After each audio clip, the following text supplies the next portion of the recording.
all of my guests have in some way been a part of this report. Racism exists. So they whitewashed your findings. They took all the race out of the... I think that's why it went down to 4 pages instead of, a larger section. And if number 10 was to call you again and say... They won't.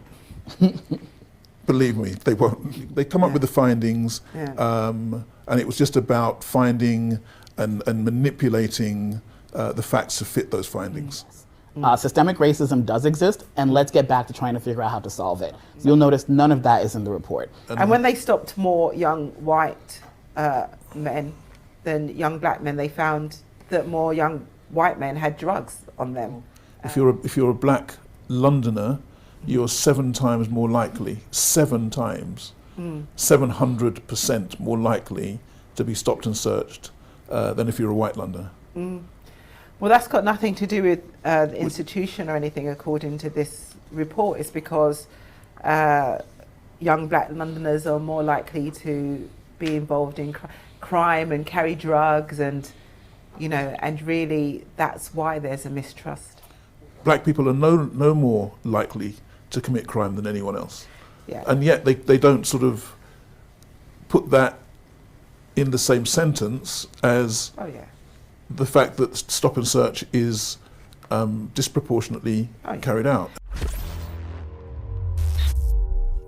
Today's discussion is going to be about the much talked about Tony Sewell's report, the Commission on Race and Ethnic Disparities. I'm joined by Gary Stewart, the founder of Founder Tribes, Michael Iboda, the CEO of Powerful Media, and Janet Hills, chair of the Black Police Association. All of my guests have in some way been a part of this report.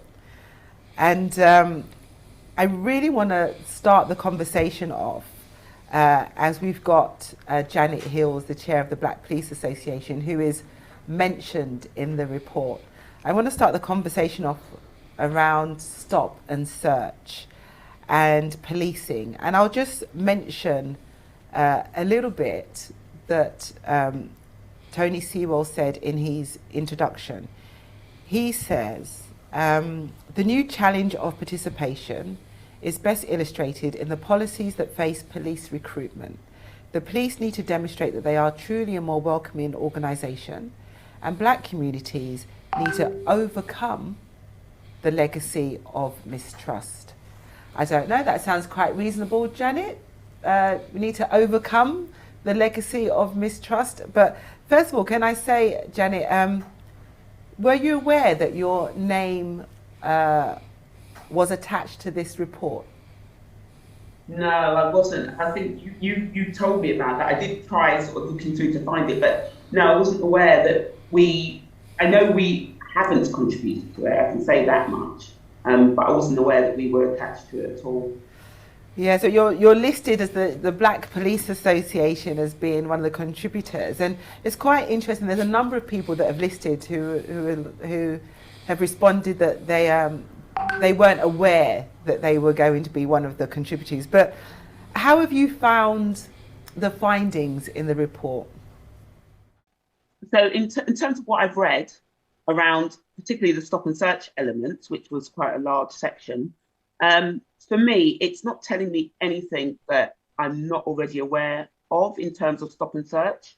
In fact, we've had the Independent Office of Police Complaint report that came out with 11 recommendations specifically for the Metropolitan Police, which does more than, I guess, around 50% of the stops nationally.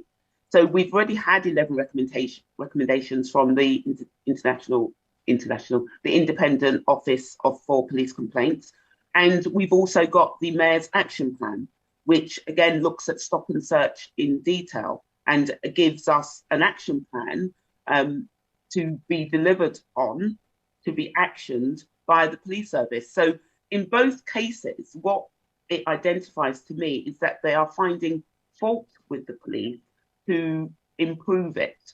And that boils down to your question at the beginning around accountability for the police service. So it's all well and good to say people should get over it and move on, but what communities want to see is accountability by the police service, which at the moment is not really forthcoming.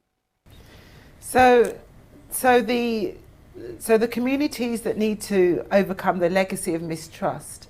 I mean, I was just wondering, what does that mean to you? In regards to all of the recommendations that are there in the Mayor's report and the IOPC report, the Met's already fully committed in delivering on those recommendations. So that means that, we're going to see a much better police force coming out of that. What does this report add? Does it add anything? Not really. I mean, it talks about, in improving trust and confidence through the use of body worn, and it talks about training for police officers. But these things are already out there. These things are already underway. The Met is, working towards achieving, as I said, the Mayor's action plan, and they've accepted all of the 11 recommendations from the Independent Office for Police Complaints. So we're already on the move. We're already started. So the report doesn't really add anything to that. So it's basically So, so what I was going to say is, so the only thing that's come out of this report that I can see in regards to policing that I've not really ever read before is the communities need to overcome the legacy of mistrust. Yeah, and as I said, that is not going to be achievable unless there is accountability built in, greater scrutiny from the community that we serve in terms of how we do our roles and our responsibilities as police officers.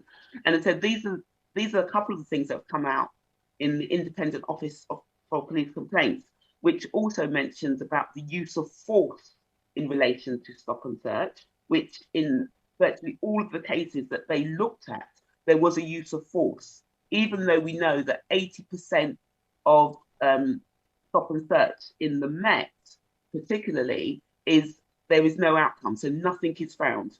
And within those searches, you have the use of force, which is the use of handcuffs that are put on where nothing is being found.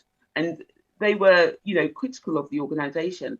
And these are the things that we have to factor in. And in fact, I believe the Commissioner called for a review of the use of force after Bianca Williams was stopped in her car. And again, she had a young child in the car and handcuffs were put on her. So the Commissioner has called for that, and that is underway as we speak. Brilliant. So my one last question to you, Janet, is are you going to stop what you're doing and replace it with what's in this report? No.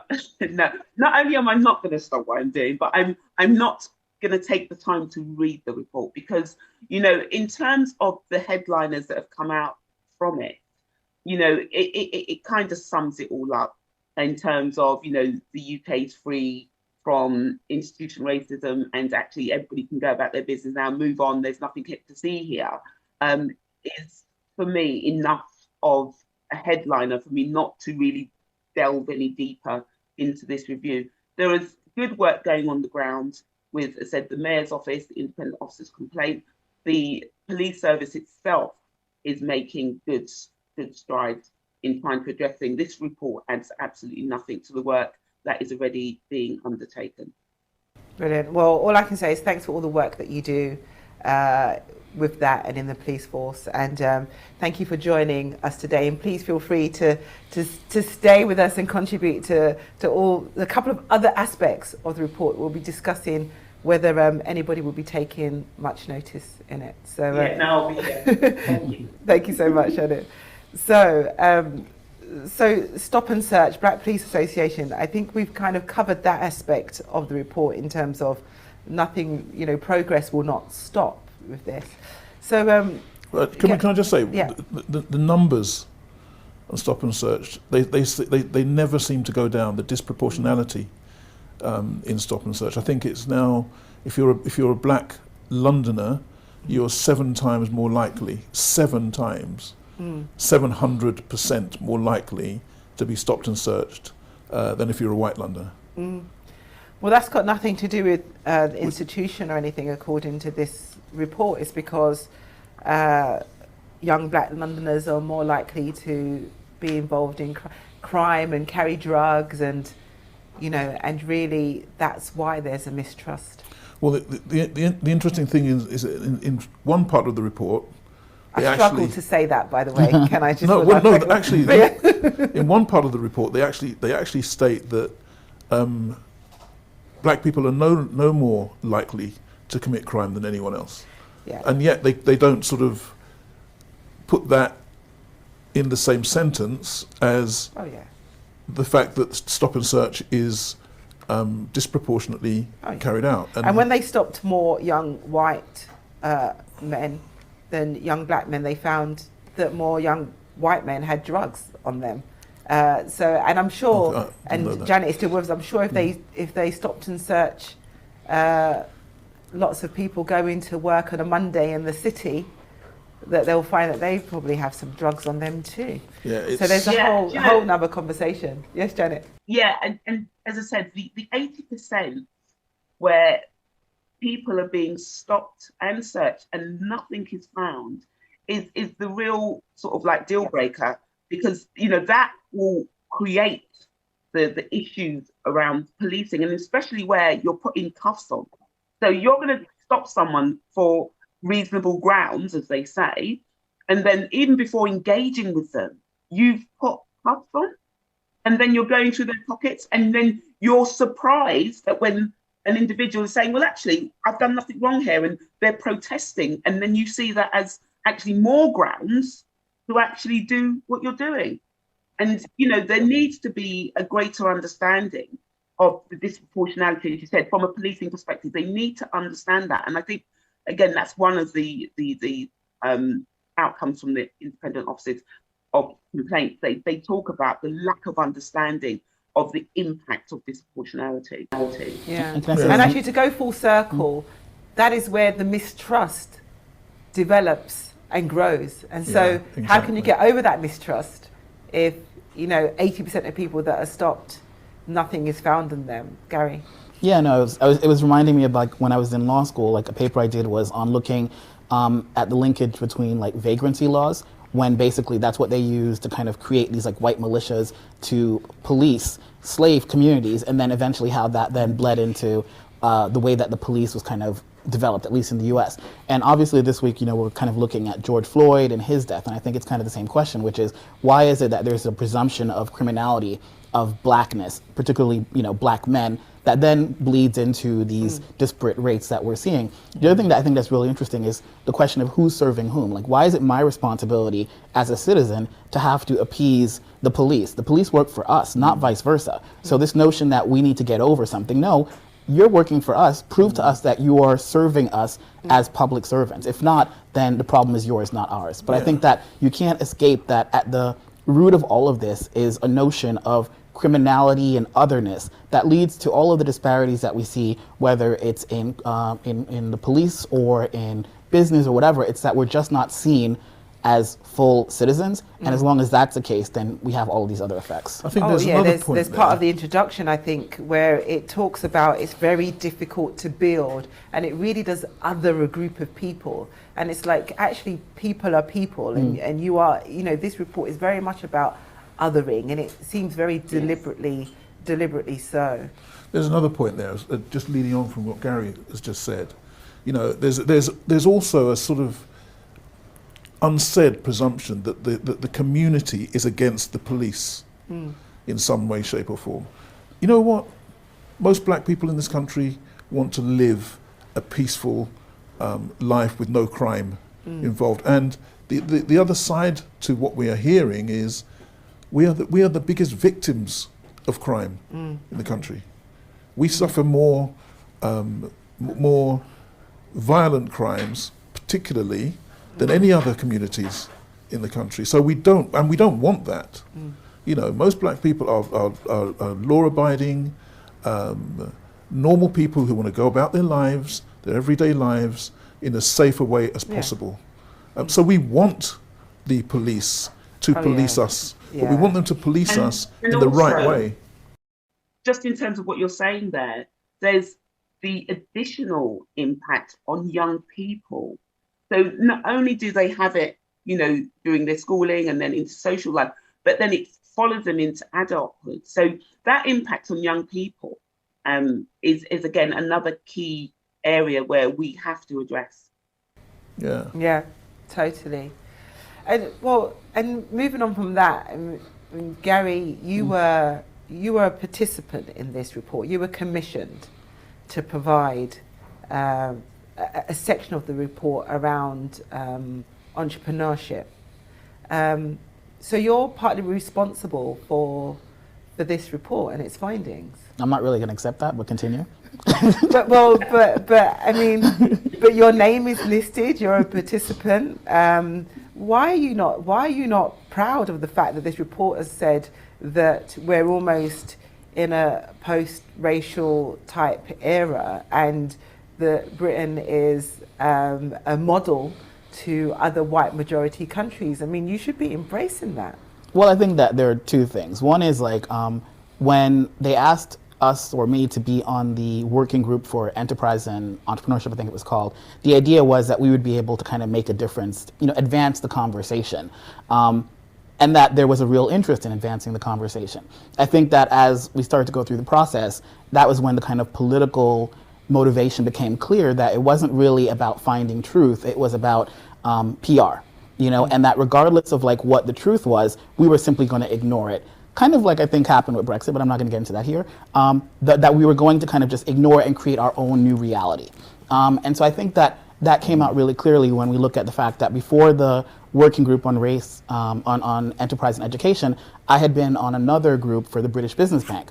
And the British Business Bank, which is a governmental institution, the biggest limited partner of venture capital funds, they're the ones that fund all of the venture capitalists in the UK. They had come out with a report that the conclusion was that even when you factor for geography and class and all these other factors, there was still an element of race was still statistically significant in terms of defining the results, which is the exact opposite of what this report says. Now, you'll notice that our section then became 4 pages.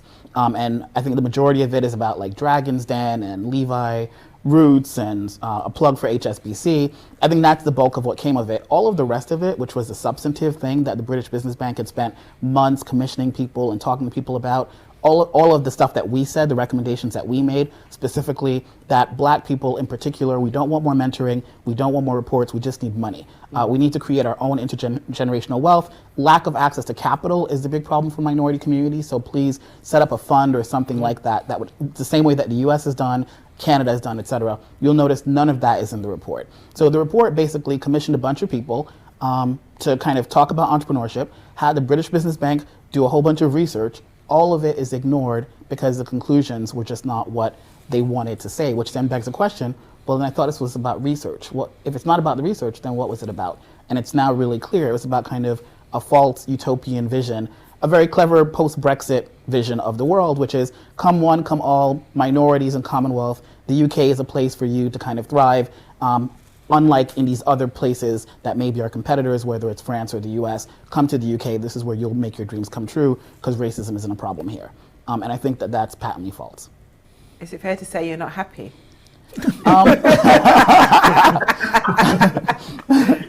I think that I'm actually happy that the report happened because I think that we wouldn't be having conversations like this one. There wouldn't have been this kind of deluge of consensus from so many different fields, whether it's the police, health, whatever, enterprise, saying this is all BS. Systemic racism does exist, and let's get back to trying to figure out how to solve it. So I think that in a lot of ways, this was a catalyst for a conversation that, at least in the time that I've been in the UK, it seems that people don't like to have. Like in America, we really not love talking about race, but we're fighters. It's always gonna be, if we don't like something, we're gonna try and fight about it. In the UK, my experience has been it's more stiff upper lip, don't talk about inconvenient topics. This is forcing us to have some conversations that I think we might not be having were it not for the report. Cool. So I mean, it's quite interesting because Janet was talking about, the policing and actually, they're going to move on. And then you're saying, right, okay, actually, this is bringing people together on this narrative that there's enough research out there to show that this report is nonsensical. Exactly. Yeah. And I don't think I've seen anyone come out and say, actually, no, this is a really good report. You guys are wrong. It's coming from all corners. It's Yeah. like, I think I saw in The Guardian that this is like the most disputed report in recent history. So I think that that's been something I've taken away that's been very positive. Yeah. Because Michael, you were asked by Number 10 to provide or suggest, recommend people to be a part of the report, to be a part of the commission. Yeah. So what happened to your list of recommendations? Well, none of them got in. They didn't make the cut. No, but interestingly, though, some of the people. So it was two things. They asked me to approach a couple of people, and I was asked to recommend others that I thought might be suitable for the commission.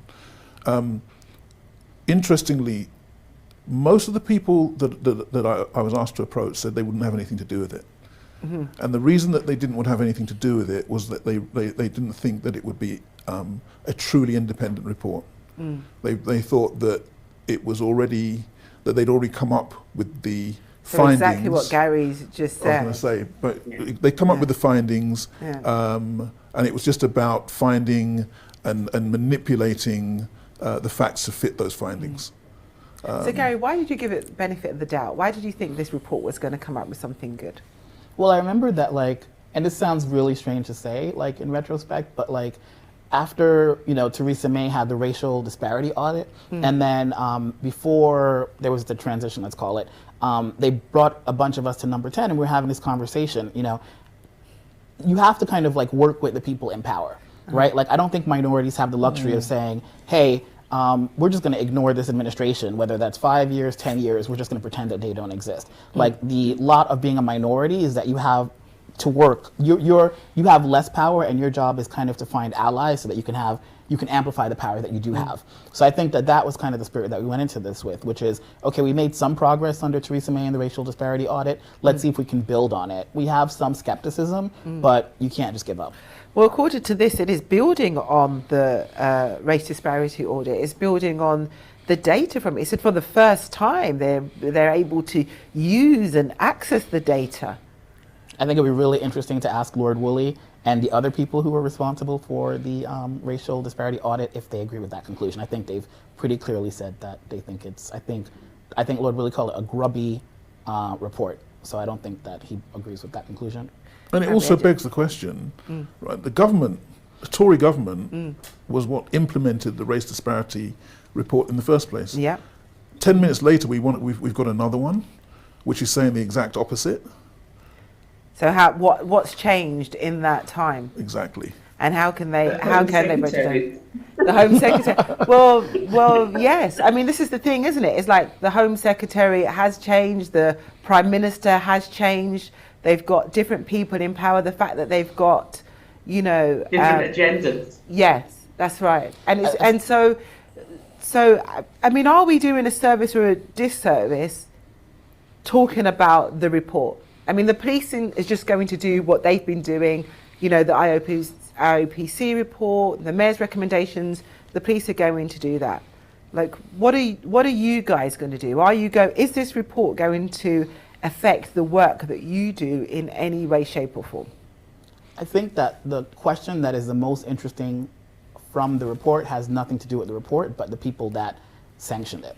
The black and brown people that did it. Uh-huh. I think that what I find really interesting is like the weaponization of identity, the way that like some groups that kind of aren't really advocates of, let's call it, the rights of minorities or racial justice, progress, whatever kind of benign term I can come up with so they don't say I'm calling them racist. Mm-hmm. But like how they're using people from our own communities to then say, look, we're not racist. We created a commission where I think like 95% of the people on the commission were black and brown. This is what you people told us. Yeah. You know what I mean? And I think that you're seeing this. But isn't it okay for somebody who is black or brown to have a different experience and to say, well, actually, I've never suffered any discrimination or racism in my life. And look at me, I am the Minister for Equalities. You know what? It's absolutely fine for someone to say that. If that's their own lived experience, absolutely no problem whatsoever.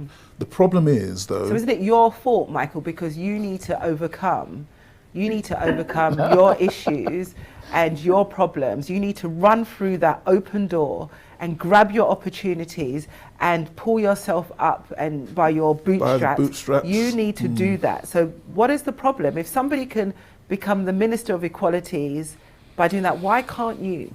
My lived experience is entirely different, and as is the lived experience of most people of African, Caribbean and Asian heritage in this country. And don't take it from me. Look at pretty much every other report that's ever been But isn't commissioned that your on this. fault? Is that because it's your mentality, because it's the way you're thinking? You're always thinking somebody's against you. You're always thinking they're racist. You're always thinking, that's happened to me because of the colour of my skin. Yeah, so so stop and search happens to me because of what I think. The fact that there are 0 black people in C-suite positions on the FTSE 100 companies, that's also got to do with the way that I think. The fact that black children, totally contrary to the report, are doing so badly in schools is also to do with what I think. The fact that banks don't give us money to start businesses, that's also to do with what I think. Oh no, but that's also to do with where it's placed, and so, I forgot the geography because argument. the geography of where businesses are placed is why black businesses are not doing so well. Well, interestingly, most people of African and African Caribbean heritage actually live in the southeast. The southeast is the most prosperous part of the country, so I'm not quite sure how that argument applies to them. Do you know something? But this report says it though. You know something, Dawn? The one word that comes to mind is it smacks of colonialism. That is it. These things are always put in place to divide and rule, so that actually we've not moved too far away from pitting black people against each other in terms of, what they can amass for their own agendas and then what the others get. This is no different to any of that for me. Yeah, I was watching Black Judas, or Judas and the Black Messiah, and it kind of just, it's true, like in the days of slavery, they had the house people and the field people. And, I feel like I'm not casting aspersions on anyone, but, to Michael's point, like, yeah, I grew up in the Bronx, a Jamaican immigrant, which apparently is like the lowest group or whatever, but went to Yale and did well and have a good life. It doesn't mean that I didn't experience racism. It just means I overcame it. So I think that this notion that's what that the report says. You've got to overcome. Yeah, you have to overcome it. Why can't everyone just overcome? Because the thing is that what... Big question is, how do you overcome something that it claims doesn't exist? Yeah. I'm just saying what the report says. Because according to the report, this stuff doesn't exist. I can only take this argument so far with what I've got in front of me. How do I overcome an institutional racism that actually isn't really there? Well, Yeah, according I think to we the talked about this before report- as well, Dawn, which is that the title of the commission was race and ethnic disparities, but then the conclusion is that none of the disparities have to do with race or ethnicity. So it's almost So as did if, any of your recommendations include racial disparities, and were they removed? yes, the British Business Bank report says that race is statistically significant, I think, or something like that, is the language that they use as a factor in determining outcomes, which basically means that systemic racism exists. So they whitewashed your findings. They took all the race out of the... I think that's why it went down to 4 pages instead of, a larger section. So all the race stuff that would maybe have leveled up the race got removed from your submissions. Yeah, it wasn't, the report doesn't look like the conversations that I felt like I participated in. Like the conclusions in the report were very different from, I think. And I think that all the, Levi Roots and HSBC stuff and Dragon's Den stuff, I'm not even sure where that came from. Those weren't the conversations that we were having. Levi Roots is listed in there. I'm going to have a conversation with Levi Roots as well. He would talk about his journey. Does one black person relatively at the top means that that's a game changer? Come on, let's be real about it. Look, Levi Roots, we love his success. We love the fact that he's done what he's done. Do you love it, or are you jealous? No. Because according to this, Dawn, report, can I there's- land? it referenced like other black people being jealous of other black people who have made it, and that's why. I'm sure that happens in the minds of the people who put the report together. But the fact is, Levi's business is successful because he went on a reality TV program called Dragon's Den, right? Even if you want to give examples of successful black businesses that young entrepreneurs can look up to, even if you want to do that, there are numerous examples of people who have, by hook or by crook, built their businesses the hard way. You know, by coming up with the idea, by raising capital, even though it's almost impossible to do so. By hard work and just by pure, that was the brilliance other thing here. by their own pure brilliance and excellence, have put their businesses on a level that compares with any other business. But I just think that it typifies the simplicity of the report. That, you know, they go to the first sort of black business person that they can think of, and it's Levi. Because he's successful and he's well known and everybody loves jerk chicken. Yeah, do you see what I mean? Well, I think you just said it there yourself. So that's how serious we should take the report. Well, I mean, because it's littered with examples like that throughout. So there's something that I'd like to get everybody's opinion on, and there's a bit, and I'll just read it out word for word. There is a new story about the Caribbean experience which speaks to the slave period, not only being about profit and suffering, but how culturally African people transformed themselves into a remodeled African Britain. Janet, what does that say to you? A remodeled African Britain. A remodeled African Britain. So there's a new story about the Caribbean experience that speaks to the slave period. So we're talking about slavery, not only being about profit and suffering. I mean, the suffering is the rape and the pillage and the killing and the murder and the throwing over the ships. So it's not just about that, but it's actually like how culturally African people transformed themselves into a remodeled African Britain. Well, do you know what? In terms of just the African bit, for me, you know, again, they mentioned it in the report, but again, it's kind of like a throwaway thing around being defined by my colour. So don't get me wrong, I'm more than happy to be defined as a black female, but in terms of, you know, that being used constantly when I check my passport out, it says British citizen without a shadow of a doubt. And then there's a photo of a black woman, fine. But for me, this whole allowing us to be able to be, you know, embraced by the whole Africanness, it can't be accepted as the norm. You know, the colour thing is what really defines us in the UK when, you know, for me, it shouldn't, because we are, again, multicultural, we have multiple nationalities, and all of this in terms of the UK should be celebrated. And it's not, you know, you've got black as a colour and then you have Asian as, a continent in terms of people's cultural identities. And I think more needs to be done to allow individuals to identify for themselves. Well, they do have a thing about BAME, which, as we've said, there's nothing new in this report. But Gary, what does it mean for you? What is the new Caribbean experience that this report speaks of, that's, you know, when it talks about slavery? Yeah, well, I mean, you know, I think... Or the slave period. I think they were trying to do a half empty, half full, or sorry, 70% empty, 30% full, or something like that. Because, you know, I'm Jamaican.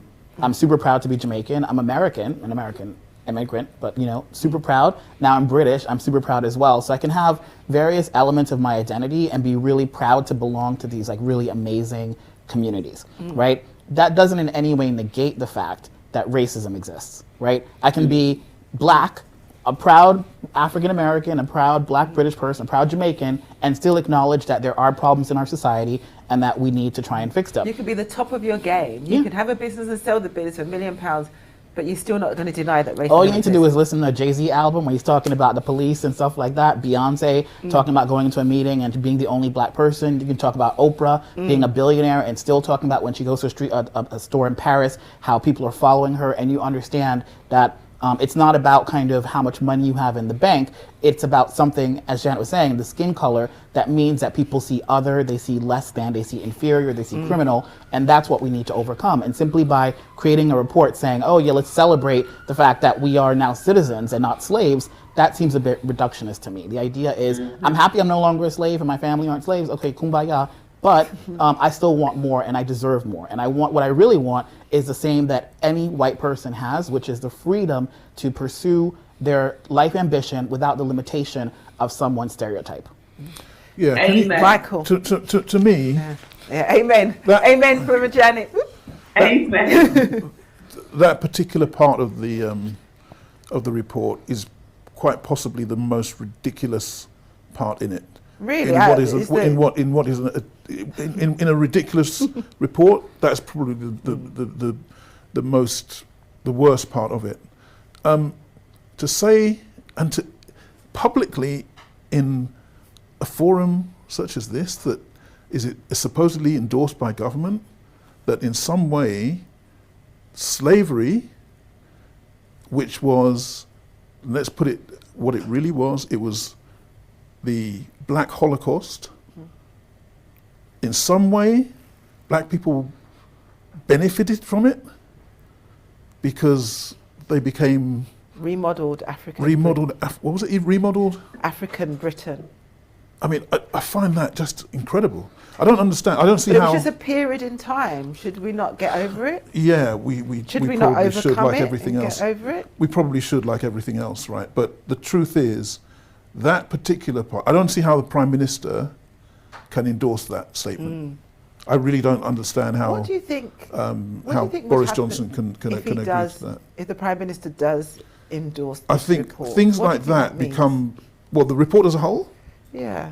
I think if he does endorse it, it confirms what a lot of people within the African and African Caribbean communities in this country believe, that he has some sort of sympathies around a racist agenda.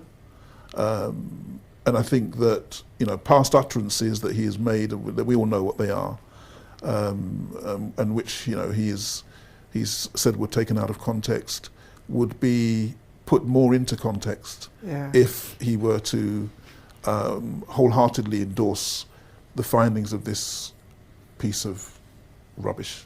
And if Number 10 was to call you again and say, They won't. Believe me, they won't. why are you so sure they won't? They won't.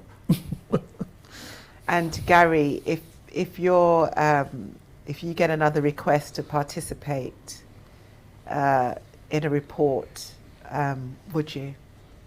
Yeah, as long as the black people, the problem of being a minority, and I think even more in the UK where it's only like 4 to 5%, is that you do have to work with the people in power. There is no other option. So, I do think that Gary, can I just come in there? Go. I think you do have to attempt to work with the people in power, but when the people in power have a very, very, very clear agenda that goes against everything that we know to be factual about race relations in this country, and is all about actually pitting communities against one another, then I question whether or not it's possible to work with them.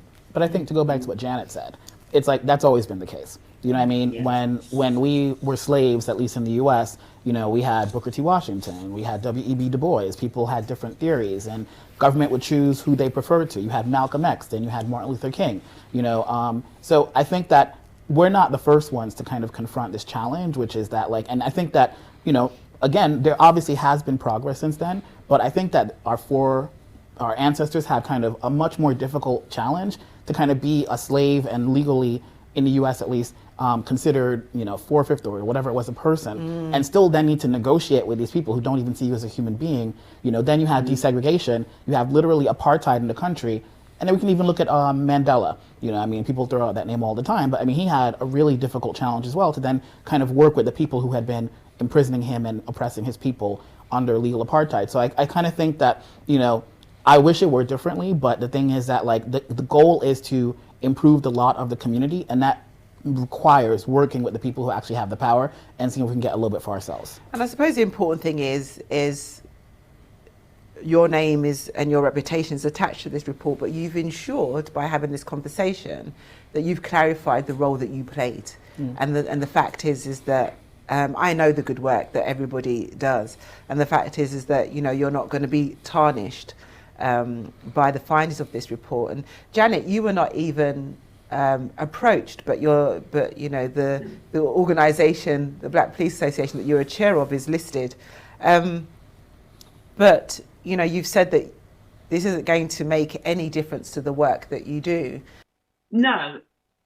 From, you know, a government-driven report, you would expect more recommendations and less of the sort of like comparisons with other matters. You really want to see hard-hitting stuff that people can actually go away and action and help improve the current climate. But as I said, it appears that there was an already agendas there, viewpoints there, which all they've sought to do is support those.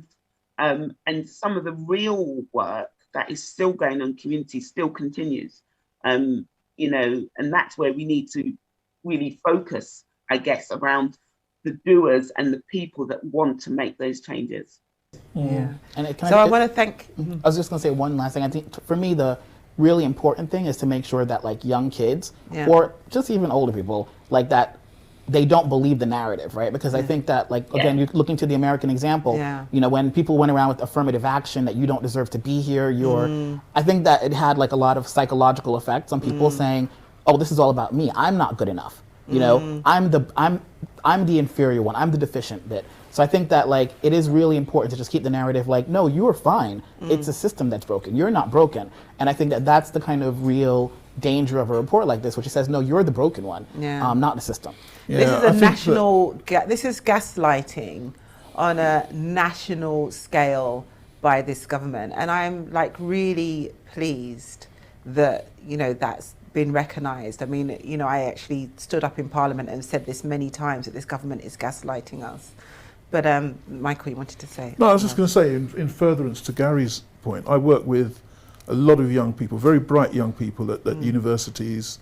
You know, one of our publications, it showcases the best black university students, and I can pretty much say with absolute confidence that this type of stuff, it goes over their heads.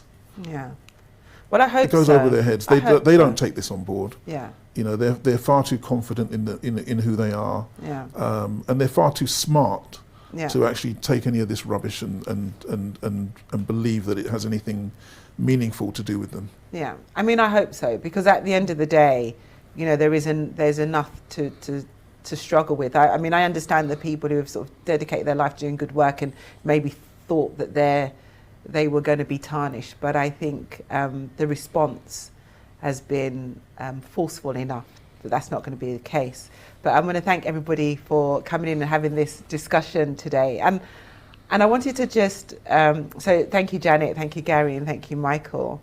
And I wanted to end just on these few words from John Lewis, who passed away, civil rights leader.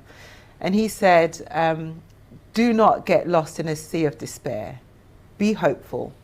Be optimistic. We used to say that ours is not the struggle of one day, 1 week, and 1 year, but ours is a struggle of a lifetime, or even many lifetimes. And every one of us, from every generation, must do our part. And if we believe in the change that we seek, then it's easy to commit to doing all we can. Never ever be afraid to make some noise and get in good trouble, necessary trouble, because the responsibility is ours alone to build a better society and a more peaceful world. Thank you all for joining me today. Thanks, Dawn. Thanks. Thank you.